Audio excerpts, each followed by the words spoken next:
had a number of teachers that influenced me at Douglas School and also at Quindaro. There was a teacher, I remember her name, I see her face, but she was always encouraging. It wasn't that many blacks that were there, but we were not treated any different. And we learned a lot from the different cultures.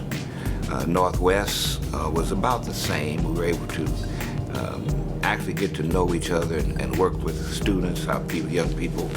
I played a lot of basketball. I was part of the basketball teams at Northwest. From there I went to Wyandotte. I did make the team my sophomore year and junior year, and I did not make it my senior year.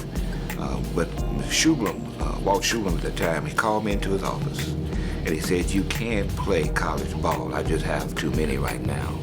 He said, "I've talked to Hyder about you and he's going to give you a chance." So I went to Kansas Community College with Hyder coach, and the second semester I did get a scholarship for the next 3 semesters. And from there I got a scholarship to go to Murray State University. And when I left Murray State University, I did get a job at Bendix back then. And I was an apprentice and electrical engineer. But my uncles told me that I should join the police department. It was going to be a good career. And so I did that only for their purposes. I said I'd go on this. I'll take the test, I ain't gonna pass, and I'll be there a year or 2 if they let me on. I did pass the test, but I did go on the police department, and from there I had a career that lasted 29 plus years. I was a patrol officer from 1968 to right at 1971. I went on in 70 as not as a detective, but an acting detective working in the vice unit. From there I went into the detective bureau working in the juvenile department, and then went into various offices within the police department. I was worked on frauds, assaults, burglaries, homicide. I worked a lot of different areas within the police department. From there, Chief Swafford pulled me into his office as his assistant to the police chief over the different areas of the police department. Came to community, mostly community, meeting with neighborhood watch groups, working with schools, working out of his office, doing community things. And I retired in 1997 from the police department. We started to put together a Black History program with police officers and firefighters because we wanted to put the focus where it should be. The focus should not be on black against white or white against black. It should be on justice against injustice. Martin Luther King said that. And so we began to portray officers. We would show up in the schools, grade schools mainly, and we would come out in our uniforms, police officers and firefighters, and open up with the kids and the whole student body. And then we would go back in the back and change into various different people from the past we've heard about.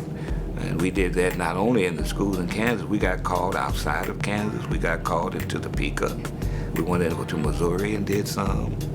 The uniqueness of it is what people wanted to see.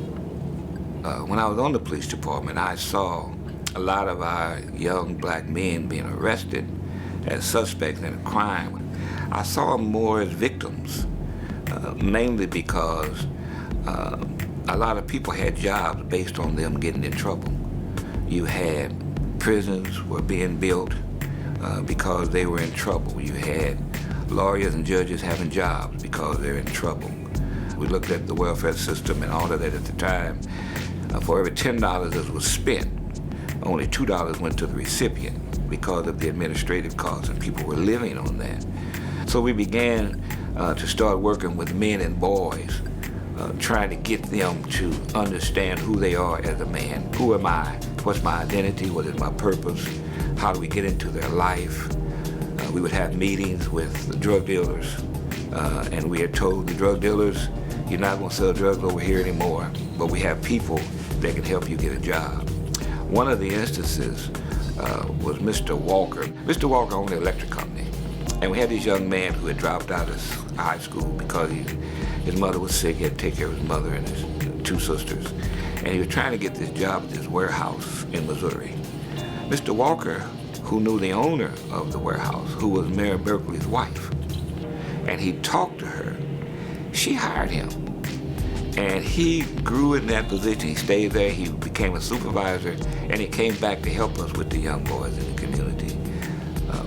14 years ago, I was appointed as president of the National Baptist Laymen's Movement, which is the men's ministry of the National Baptist Convention, USA Incorporated. And we began to work with men and boys throughout the country. We would go into the neighborhoods, we have street meetings, we would go into the prisons, have meetings, halfway houses, those young men, prisoners trying to get ready to get released back into the community. We started adoptive school programs. We still have those ministries going on right now. Had not really thought about accomplishments, and it's hard to take credit or get honor for something you're supposed to do anyway. It's, knowing where you came from the streets, it's hard to say accomplishments when you still look out and you see the world in the state it's in, and you really wish there was more you could do.